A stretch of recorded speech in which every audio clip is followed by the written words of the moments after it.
Oh, they patched it. Oh boy, I have to research this again. Oh, Clay. Well, all things considered, I guess 3 years isn't such a bad run for an exploit, but when Clay finally patched out lure plant blocking for bosses, I set out to find a new solo method to continue to help those who found my solo Klaus video helpful, and continue to provide help to new players who find this very valuable boss quite a pain to deal with on your own. Good news! There is still very much a way to use the gate method on Klaus. Better still, it has two variants depending on what you find a reasonable resource cost to the method. So without further ado, here is my new solo Klaus gate method called the Two Towers. Now, unfortunately, these methods are much more costly in terms of resources compared to the old gate method, but when I found out that they could work, my immediate response was, hey, I'll take doable over nothing at all. This first variant is the more costly of the two, as it requires you to have items that are craftable only in the caves. Now fret not, if this is too much of an ask for you right now, then the second variant will probably be more your speed. For this variant of the gate method I call Mordor because it requires not one, but two Houndius Shootius. Yes, that means that you have to beat Ancient Guardian twice, and Fuel Weaver once before you can do this. You see what I mean about this being much more of an ask? But as a bit of a side tangent, I have a way of making Fuel Weaver quite doable himself, allowing for more streamlined farming of the ruins, link for that video in the description. Continuing on to the required materials, on top of the two Shootius, you're going to need a deconstruction staff. Now without this, there would be no way to get the Shootius back and redeploy them for future Klaus fights. This does mean that you need to travel back down to the ruins to remake them. Now I purposely waited for Clay to finish patching in the latest title update for the game, and it's a good thing I did, because they altered how fossils are placed on the ground, and you can't put them near each other anymore. And we can't use the walls to block no idea because you constantly run the risk of them breaking the walls down and rejoining Klaus. But remember when I said lure plants no longer block bosses? Well, the no idea may come with Klaus, but they themselves are not bosses, so they can be blocked by the lure plants. So we're going to want 4 fleshy bulbs to block those no idea. Third item we need is a pan flute, with at least 4 charges or 40% use because you don't want to lose the pan flute on that last charge, and for comfort until you can get some practice in on placement.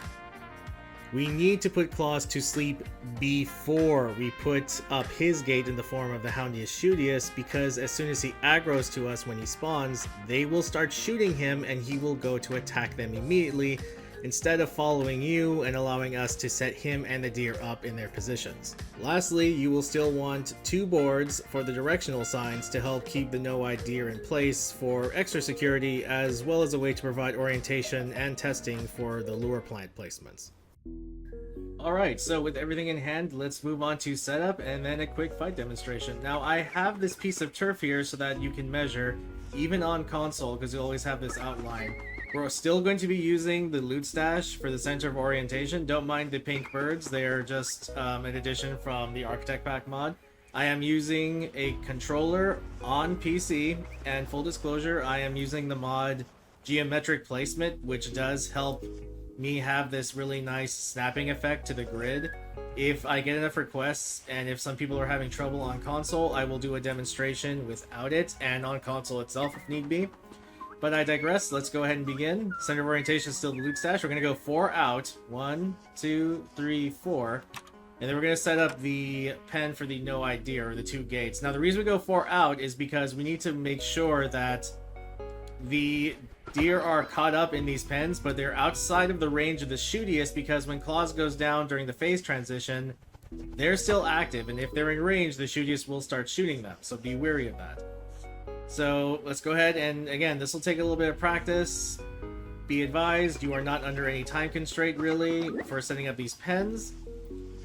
Go ahead and place them about 1 space apart, as best as your eye can make. Now give it a second, because the lure plants don't have a hitbox for like the quick instant that they spawn. But once you have these out, go ahead and test it, because your character has the same size as the no-eye deer. So if your character gets caught up in these, so too will the deer. Now, here comes the tricky part. This is the part where you're going to want to maybe save quit out so that you have a rollback point. Highly advisable until you get this down or you're more comfortable with it. Once we start the fight, we're going to lead Klaus around the pen, give him a little bit of a wide berth because that second deer likes to hang out near him too much or too much on the outside. It makes sense in context. Once Klaus passes through the gate, you're going to put him to sleep and then we're going to immediately put up the Houndius. And as a nice mod quality of life, I can show you that range as to why we chose the length we did. We want to make sure that they are outside the range of the Shootius, but inside Klaus's range, because remember, if they get too far away from Klaus himself, he will enrage then as well. Of course, naturally, you'll want your armor and weapons of choice. Now, I will mention I am Warley, not because I'm saying that you have to have Warley dishes, but I always advise Warley dishes, especially spiced Warley dishes, for any boss that is beyond a seasonal boss because of how much health they have, especially if you're doing it solo. The reason you want fights to go over faster, you do more damage, is that it's less time for things to go wrong and less resources used, etc. But for this instance, just as a little bit of security, I'm going to be using the garlic jelly beans. Do forgive if I get hit a little bit. It is a little bit difficult to fight and play at the same time, especially if you're not too used to it like I am. But anyway, I digress. We'll go ahead and spawn him in. You can spawn anywhere around the loot stash. You went on the other end. Let's go ahead and let him grab your attention. Or grab his attention. Now, see, if we had the Shootius out right now, they would have started shooting at him, and he would have gone for them instead of following us. See what I mean about that wide bend or that wide berth? Don't panic if the deer start going off. Just make sure to stay away from him. He'll stay in one spot. Make sure to put him to sleep. See what I mean about practice and things having to go rather fast at the same time? You want the Shootius to be about 2 units apart. That visually looks something like that. Now, just because I know a lot of people don't use Volko Chapois as much as I would personally like, I'm going to do this without the Chapois. But don't get me wrong, I totally understand if you don't want to have to go through the trouble of setting up those Volko pens, although, once again, I highly recommend doing so. The timing is going to be the exact same way as it was in the old gate method. Hit him 4 times if you match up to him quickly, wait for the 2 swings, hit him 4 times, then back off. If you need to, hit him 3 times until you get the timing down, is what I would recommend, otherwise that happens. Now, what's really nice about this gate method, I suppose, is that your gate for Klaus actually does a little bit of damage on top of it. It's another free handbat swing. Now, when he gets to this threshold, I like to hit him 8 times when he ducks, if you can get that right, and then as the Crampi come in, put them to sleep. Now, don't worry about Klaus being woken up by the Shootius. They'll have his attention. Another reason you want the damage boost or any damage boosting characters that you can do with these guys really quick. You can see from the Epic Health Bar mod that he is wet already. We're really close to summer, so I'm not worried about getting cold right now.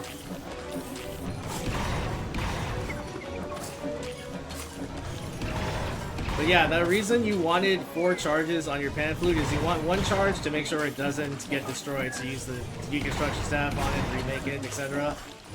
If you felt you needed more time to set up the Houndius, that second one, you can reuse the pan flute while he's asleep, and it will reset the timer, albeit with a little bit of a depreciating return. For example, he's asleep for like about 20 seconds that first use, and then he's asleep for about 20 seconds that first use. He'll be asleep for like 18 to 15 seconds for the second one. Now, timing for his second phase is always going to be a bit weird. Bait out that swing and be prepared to pull back whenever he does his lunge attack. Like I said, it's always a nice thing to have the Shootius do a little bit of damage for you, so you're not losing out too much on DPS, even without the Chapois.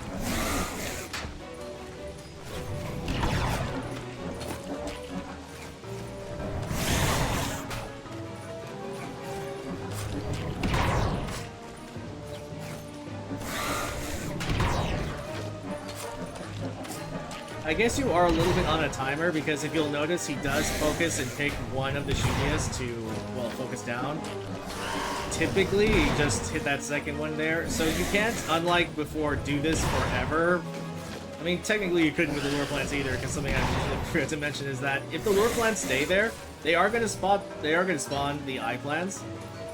But yeah, even under any reasonable sense, the eye plants could spawn here if these lure plants started, well, planting themselves and setting themselves up. But really, you don't have to worry too much about that kind of timing. You're more under pressure for the health of your sound trap. So after that's done, go ahead and pick up our loot. Then, of course, you need to use the deconstruction stabs on the shootiest themselves to prepare for the next run. Be absolutely certain to pick up the Deerclops eyeball and the Guardian horn, especially. You just bring these down like so. Now, if the Mordor version is too much of an ask, there is another way to get Klaus off, but it's going to ask for a lot of rocks. A lot of rocks, because this variant involves the stone pillar scaffolds, 2 of them to be exact, which is why I call this the Isengard method. But unlike the Shootiest, you can't really break them down and redeploy them. In fact, this method, again, while doable, is going to ask more of you in the combat front because you are on a timer with this method. As Klaus walking into the pillars, he damages them, and as he does, they lose 1 stack of rocks per hit, as you see here. If the rocks run out, the pillars fall and he can walk right through, defeating the purpose of the method. So you're going to need to bring an additional stack of about 40 rocks to repair the pillars mid-fight. And you're going to need to replenish these resources per Klaus fight, mind you, because until you block all of Klaus's loot stash spawn locations except for 1, you will need to keep building 2 new stone pillars at each new loot stash location. I should mention that if you think the cost of rocks is just too out of reach, I would like to direct you towards a Loch Ness Monster video that covers how to make quite the productive stone fruit farm using wicker bottom and lure plants, unsurprisingly, which will yield you many rocks which you could use for this method in fact. Ultimately, we are switching out the 2 Shootiest and deconstruction staff for 2 cut stone and 4 more boards to make the scaffold frames, and 120 rocks total, 40 per scaffold to gate Klaus, and 2 separate stacks of 20 rocks to repair those scaffolds mid-fight. Because we are on such a timer, the more damage you output the better. So if you're going the Isengard route, you're going to want spicy Volt Goat jelly. Now the reason this is less of an overall cost compared to the Mordor version is that as a prerequisite, 1, you don't need to defeat Fuel Weaver, and 2, you only need to defeat Ancient Guardian once to get the stone scaffolding blueprint he drops. Once all that's done, these are your materials, and this is what the fight will look like. Now before the fight itself starts, the setup for the No Idea is of course the same. However, I should make a special mention about the pillar's position, and you, especially if you are on console or if you're using a controller on PC like I am. A lot of this has to do with how the game does pathing. Now we're still going to use the loot stash for orientation. However, you need to be careful about how these are spaced out.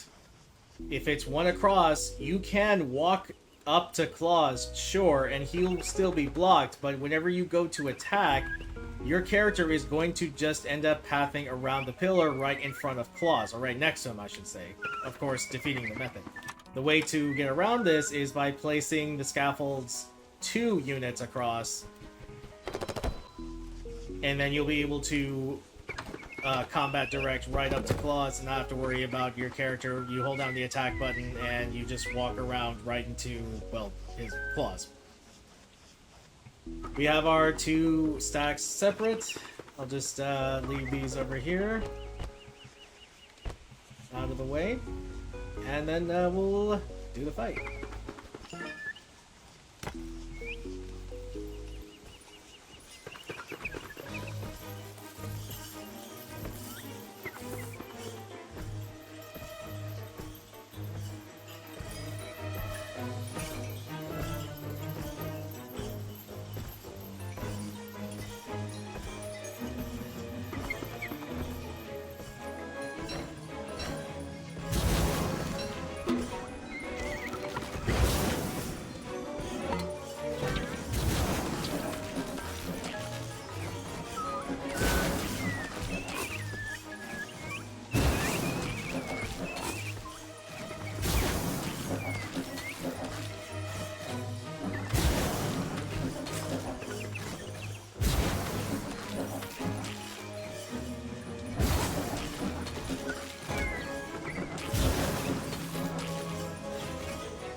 This is a good time to repair these. It'll probably be during this phase. Don't worry, they're wide enough to where you don't have to worry too much about that. You are being really stubborn about this, aren't you? Okay, fine. Put you to sleep. Pair these up. Make absolutely certain we're safe. And continue to fight.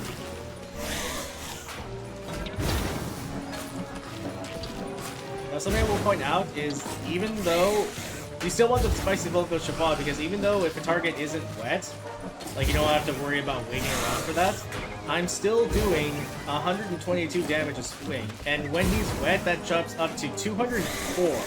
This makes a lot of fights quite doable solo without ever having to use any mods or anything, any other modifiers holding the console, anything like that. So yeah, I highly recommend. Don't worry, you don't have to be Warley to use his dishes. You just have to switch to them in order to make them, and any character can use them right after. It's absolutely doable. Again, a bit of an ask until you get used to things, especially, but again, like I said before in the beginning of the video, I'll take doable over not. It is really unfortunate to leave all of these stones in here, but if you'll notice, along with it taking a lot of swings, even with a Brightshade hammer, you will get a bit of a pittance with a few rock drops here and there, but you're really only going to get the cut stone back when you break this down fully. And approximately 3 to 4 rocks, maybe. So yeah, give that Lakshya's video a look and see if this is right for you, or if not, I strongly encourage braving the ruins, because trust me, the longer and more you want to go into this game, it's going to absolutely be worth doing. Whether it's Isengard or Mordor, these gate methods make it possible to solo Klaus, while encouraging engaging with the game in new ways, and for that I'm actually quite grateful to Clay. More so, I am just glad I can provide a way to help those who looked to my videos for help. If we get another 3 years of these methods being applicable, I would be very happy. I just hope that when the time comes and these methods are no longer viable, I'll be able to help again. But I did leave one snippet of info that can help those on PC. If you look up this mod, Old Lure Plants, just as it says, it will return the boss blocking properties of lure plants, and you can go back to using the old gate method from my other video. I do this as a hobby, but if you made it all this way in the video, you have my deepest thanks. And I only want to ask that you leave a like so that word can get out to the rest of the community about these methods. And honestly, it does help show me that this video served its purpose in helping the community for a game I love. And hey, if you ever want to just hang out and chill, I do stream DST on Twitch. I hope you'll drop by sometime and say hi. Until then, take care of yourselves, and I'll see you then.